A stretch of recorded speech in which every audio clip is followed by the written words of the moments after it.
हरे कृष्णा, राधे राधे। भगवान भोलेनाथ का महाशिवरात्रि का पावन पर्व आने ही वाला है।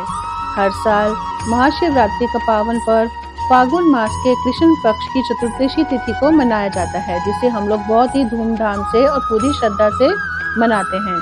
इस दिन शिवरात्रि के दिन भगवान भोलेनाथ की विधि विधान से पूजा की जाती है। पौराणिक मान्यताओं के अनुसार इस दिन हमारे प्रभु भोलेनाथ और माता पार्वती का विवाह हुआ था। तो आज इस वीडियो में मैं आपको बताऊंगी कि इस बार यानी कि 2024 में शिवरात्रि का व्रत कब रखेंगे, कैसे मनाएंगे, पूजा का शुभ मुहूर्त क्या होगा और कैसे हम कुछ उपायों से भगवान को प्रसन्न कर सकते हैं, उनसे अपना मनोकामनाएं पूरी करवा सकते हैं, उनसे आशीर्वाद प्राप्त कर सकते हैं।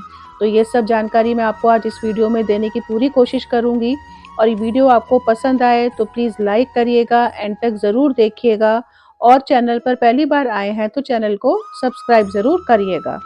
जैसे कि हम सभी जानते हैं कि शिवरात्रि का पर्व जो है महादेव को अत्यंत प्रिय है। तो इस दिन महादेव के जो भक्त हैं उनको प्रसन्न करने के लिए, उनकी कृपा पाने के लिए और अपनी मनोकामना को पूर्ण करने के लिए शिवरात्रि के दिन महादेव के निमित्त उपवास रखते हैं। पुराणों में ऐसा कहा गया है कि शिवरात्रि के दिन अगर कोई भी व्यक्ति अपनी इच्छा पूर्ण करने के लिए, प्रभु का आशीर्वाद पाने के लिए अगर सच्चे मन से व्रत भी रख लेता है तो भगवान उसकी सारी मनोकामनाएं पूर्ण करते हैं और व्यक्ति को मोक्ष की प्राप्ति देते हैं। इस दिन प्रभु का जल अभिषेक करने मात्र से ही व्यक्ति को सभी दुखों से छुटकारा मिल जाता है और महादेव की असीम अनुकंपा उन पर बरसती है और उनके जीवन में, घर में सुख शांति का वास बना होता है। अब बात करते हैं कि इस बार शिवरात्रि का व्रत किस दिन रखा जाएगा और चतुर्दशी तिथि कब शुरू होकर कब समाप्त हो रही है। तो देखो, पंचांग के अनुसार इस बार चतुर्दशी तिथि प्रारंभ हो रही है 8 मार्च को, दिन शुक्रवार को रात को 9:57 पर और समाप्त होगी 9 मार्च को, दिन शनिवार को 6:17 पर शाम को। तो इस हिसाब से देखा जाए तो बहुत जगह 9 मार्च को भी शिव भक्त जो है व्रत रखेंगे, लेकिन शिवरात्रि में निशित काल का अलग ही महत्वपूर्ण स्थान बताया गया है कि निशित काल में शिवरात्रि का पूजन जो होता है पूरी विधि विधान से करना चाहिए।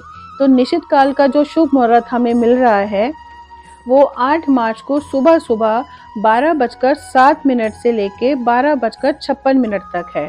तो शिव पूजन में निशित कालीन पूजा का विशेष महत्व होता है। इस टाइम पर पूजा करने से व्यक्ति को भगवान का इतना आशीर्वाद प्राप्त होता है कि उसके जीवन में सदा ही खुशियां बरसती हैं। तो इस हिसाब से बहुत से लोग, हम लोग ज़्यादातर शिवालयों में, ज़्यादातर मंदिरों में जो शिवरात्रि का व्रत है वो 8 मार्च को यानी कि शुक्रवार के दिन किया जाएगा। वैसे तो देखा जाए तो शिवरात्रि वाले दिन शिव भक्त सुबह सवेरे ब्रह्म मुहूर्त से ही शिवालय में अपनी पूजा अर्चना करने पहुंचना शुरू हो जाते हैं, अपनी पूजा शुरू कर देते हैं, प्रभु का जलाभिषेक करते हैं। पर शिवरात्रि पर विशेष रूप से 4 प्रहर की पूजा का विधान है। इन 4 प्रहर में अगर व्यक्ति, कोई भी साधक पूजा कर ले तो उसकी समस्त मनोकामनाएं पूर्ण होती हैं। तो मैं आपको इन 4 प्रहर का जो मुहूर्त है वो भी मैं आपको बता देती हूँ। पहला प्रहर का जो मुहूर्त है वो 8 मार्च को रात को 6:25 से लेकर 9:26 तक है। दूसरा प्रहर 9:28 पर रात को और 12:31 तक अगले दिन सुबह 9 मार्च की सुबह पर है। तीसरा प्रहर 9 मार्च की सुबह 12:31 AM से लेकर 3:34 तक और चौथा प्रहर 3:34 से लेकर 6:37 तक। इन 4 प्रहर की पूजा करने से किसी भी साधक को बहुत ही उत्तम फल की प्राप्ति होती है और प्रभु का आशीर्वाद मिलता है। पर आजकल की, जैसे कि इन 4 प्रहरों का टाइम मैंने आपको बताया है कि बिल्कुल अर्ली मॉर्निंग का है, तो आजकल के लाइफ में हर किसी के लिए ये पॉसिबल नहीं होता कि वो इन 4 प्रहर की पूजा कर सके। तो अगर जो कर सकते हैं उनके लिए बहुत ही अच्छी बात है, लेकिन जो नहीं कर सकते हैं इन 4 प्रहर की पूजा, तो वो निश्चित काल में जो पूजा करने का टाइम मैंने आपको बताया है, अगर उसमें पूजा भी कर लेते हैं तो उतना ही फल प्रभु का मिलता है, उतना ही आशीर्वाद हमें मिलता है। देखो, भगवान शिव को भोला भंडारी कहा जाता है उनको प्रसन्न करने के लिए ज़्यादा कुछ नहीं करना पड़ता। अगर आप सच्चे मन से 1 लोटा जल भी अगर उन पर चढ़ा देते हैं, तो वो उसी से प्रसन्न होकर आपको ढेर सारा आशीर्वाद प्रदान करते हैं। लेकिन फिर भी जैसे शिवरात्रि का पर्व है, भगवान भोलेनाथ को अत्यंत प्रिय है। अगर हम कुछ वस्तुओं को शिव जी पर चढ़ा सकते हैं अपनी मनोकामना पूरी करने के लिए, उनका आशीर्वाद प्राप्त करने के लिए, तो वो हमें ज़रूर चढ़ानी चाहिए। और अपनी मनोकामनाओं के अनुरूप अगर हम वो सब वस्तु चढ़ाएँगे तो ज़्यादा अच्छा रहेगा। जैसे कि हम सभी जानते हैं कि आजकल की लाइफ हम सबकी कितनी स्ट्रेसफुल है। हर किसी को, चाहे कोई बड़ा हो, चाहे छोटा हो, चाहे नौजवान हो, हर किसी को कोई ना कोई परेशानी या स्ट्रेस लगा ही रहता है। किसी का भी मन शांत नहीं होता और एक मानसिक परेशानी से आजकल हम लोग सभी न सभी जूझ रहे होते हैं। तो अगर हम चाहते हैं कि हमें थोड़ा-सा मानसिक परेशानी से राहत मिले और हम आर्थिक तंगी से अभी जूझ रहे हैं तो उससे भी हमें राहत मिले, तो ऐसे में हम लोग भगवान भोलेनाथ पर थोड़े से काले तिल चढ़ा सकते हैं। जैसे कि आप 1 लोटा जल लें, उसमें थोड़ा-सा कच्चा दूध डालें, थोड़े से काले तिल डालें, कुछ शक्कर डालें और ये जल का भरा पात्र आप शिव जी पर चढ़ाएँ। ऐसे करने से क्या होता है कि जो हमारे चंद्रमा है हमारे मन के कारक हैं, एक तो हमारे उनसे हमें शांति मिलेगी और शनि भी हमारे प्रसन्न होते हैं। शनि के साढ़े साती में भी हमें राहत मिलती है और हर तरह से हमारे को ग्रह पीड़ा से मुक्ति मिलती है। तो जल अर्पित करते समय हम चाहें तो ओम नमः शिवाय का जाप कर सकते हैं या महामृत्युंजय मंत्र का जाप हम कर सकते हैं, वो हमें ज़रूर करना चाहिए। देखिए, काले तिल के अलावा और बहुत सी चीज़ें हैं जिनको अगर हम शिव जी पर अर्पित करते हैं, उनको चढ़ाते हैं, तो उनसे हमारी जो मनोकामना है वो काफ़ी हद तक पूरी होती हैं।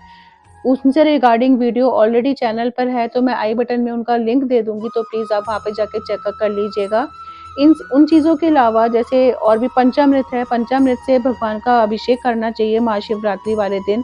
ऐसा करने से कहा जाता है कि सुख, समृद्धि, संतान और सौभाग्य का आशीर्वाद इंसान को प्राप्त होता है। पंचामृत में मैं आपको बताऊँ 5 चीज़ें क्या-क्या होती हैं, वो आप नोट कर लीजिए। तो पंचामृत में दूध, दही, घी, शहद और शक्कर, ये 5 चीज़ें होती हैं। इनके अलावा आप थोड़ा-सा गंगा जल भी पंचामृत में मिला सकते हैं, वो मिलाना चाहिए। अभिषेक करते समय महादेव के किसी भी मंत्र का आप जाप कर सकते हैं, जो कि करना ही चाहिए। उसको शिव जी को पंचामृत से अभिषेक शिवरात्रि वाले दिन ज़रूर करें। इसके अलावा मैं आपको एक चीज़ और बताती हूँ, यदि कोई व्यक्ति आर्थिक तंगी से परेशान है, तो ऐसे में उसे शिव जी का गन्ने के रस से अभिषेक करना चाहिए और अपनी अभिषेक करते समय प्रभु से अपनी मनोकामना व्यक्त करें, अपनी आर्थिक तंगी की उनसे कि हमें राहत मिले, उनसे कृपा माँगे और उनका आशीर्वाद प्राप्त करें। ये बहुत ही उत्तम उपाय है और इसको करने से माँ लक्ष्मी की असीम अनुकंपा व्यक्ति को प्राप्त होती है।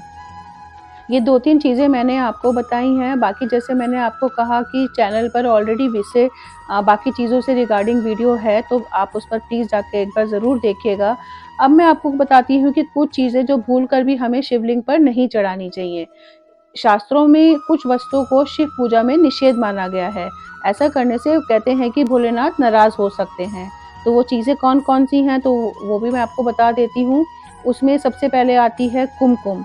शिव पुराण के अनुसार भगवान शिव पर सिंदूर चढ़ाना नहीं चाहिए, क्योंकि सिंदूर को सौंदर्य और सौभाग्य का प्रतीक माना जाता है, जिसका इस्तेमाल महिलाएं अपनी मांग में करती हैं। तो शिव जी पर कुमकुम नहीं अर्पित करा जाता।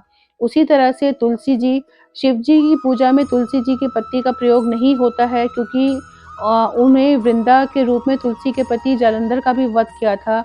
इसलिए शिव के भोग में बेलपत्र चढ़ाया जाता है, तुलसी नहीं चढ़ाई जाती। इसी तरह से केतकी का फूल हो गया, हल्दी हो गई, नारियल पानी हो गई, ये कुछ चीज़ें हैं जो शिव पूजा में निषेध बताई गई हैं। तो इन चीज़ों का आप ध्यान रखिएगा। फूल आप कोई भी चढ़ा दीजिए, अगर कोई फूल नहीं भी मिलता है तो आप खाली बेलपत्र भी अगर चढ़ाएँगे, प्रभु उसी से प्रसन्न हो जाते हैं। पर ध्यान रखिएगा, केतकी का फूल भगवान को नहीं चढ़ाया जाता है। चलिए अब बात करते हैं व्रत के बारे में कि जो लोग शिवरात्रि का व्रत रखेंगे वो किस प्रकार से और कैसे रखेंगे। देखिए, अगर आप शिवरात्रि वाले दिन व्रत कर रहे हैं, जिस भी मनोकामना के निमित्त व्रत कर रहे हैं, तो कोई भी आप व्रत रखते हैं तो उसका संकल्प आपको ज़रूर लेना होता है। तो शिवरात्रि का अगर आप व्रत रख रहे हैं तो सुबह सवेरे ब्रह्म मुहूर्त में उठकर स्नान आदि से अपना निवृत्त होकर अपना व्रत का संकल्प लें प्रभु से कि आप शिवरात्रि का व्रत रख रहे हैं इस मनोकामना के निमित्त, उसके बाद फिर सूर्य देव की पूजा अपनी करें, जो तुलसी जी की पूजा करें, यानी कि जो डेली रूटीन में आप अपने घर में पूजा करते हैं, उसको ज़रूर करें। और फिर उसके बाद आप शिव मंदिर में जाकर शिव जी का रुद्राभिषेक करना चाहते हैं या जलाभिषेक या पंचामृत से अभिषेक या जो भी आप पूजा करना चाहते हैं, वो जाकर ज़रूर करें। यहाँ पर शिव जी को कहते हैं कि कुछ भी मिले ना मिले, अगर आप खाली एक सिंपल लोटा जल चढ़ा दें और एक बेलपत्र चढ़ा दें, उससे ही भगवान की असीम अनुकंपा हम लोगों को प्राप्त होती है। शिव जी प्रसन्न हो जाते हैं बेलपत्र चढ़ाने से। बेलपत्र को हमेशा शिवलिंग पर उल्टा चढ़ाना चाहिए। उस पर आप राम नाम लिखकर चढ़ा सकते हैं, ओम नमः शिवाय लिख के चढ़ा सकते हैं, या खाली एक चंदन, सफेद चंदन से तिलक लगाकर शिव जी पर चढ़ा सकते हैं। ऐसा करने से शीघ्र ही हमारी समस्त मनोकामनाएं पूर्ण हो जाती हैं।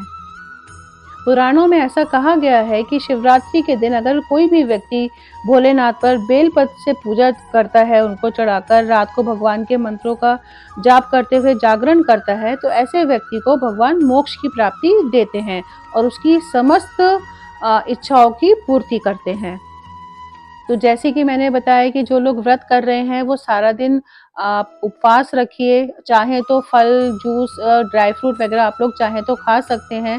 नमक का उपयोग आप लोग नहीं करेंगे। रात को जो लोग फलाहार लेना चाहते हैं या एक टाइम का जो आजकल कहते हैं खाना भी खा लेते हैं, जो वो खाना चाहते हैं वो खा सकते हैं। व्रत का पारण जो होगा वो अगले दिन 9 मार्च को होगा। तो व्रत करने के साथ-साथ कुछ चीज़ों का हमें परहेज़ भी रखना होता है, कुछ नियम होते हैं जिनको हमें फ़ॉलो करना होता है। जैसे कि हमें तामसिक चीज़ों से दूर रहना चाहिए, क्रोध नहीं करना चाहिए, किसी की निंदा नहीं करना चाहिए और छल-कपट से दूर रहना चाहिए।